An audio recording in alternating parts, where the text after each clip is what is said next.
Sa harap ng pagdalo ng self-confessed Duterte bagman na si Ramil Madriaga sa House Justice Committee hearing ngayong araw, samut-sari ang naging saloobin ng ilan nating mga kababayan. Alamin sa umarangkadang balita ni Justin Ignacio.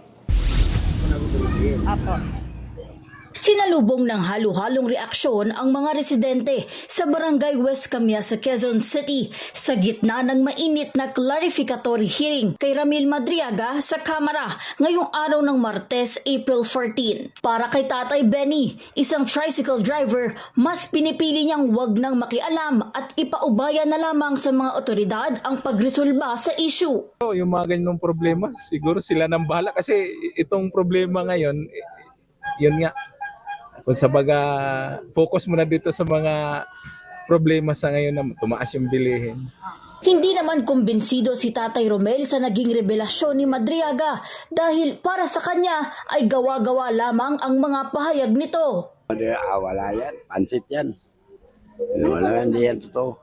Sa kabilang banda, naniniwala ang tinderang si Inday na may malaking posibilidad na totoo ang mga detalyeng inilabas sa sinumpaang salaysay. Posibilidad na totoo.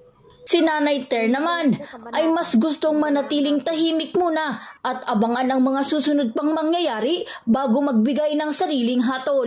Sunod na lang yung kabanata. Sundan na lang natin. Hati ang naging pananaw ng mga tao sa kalsada.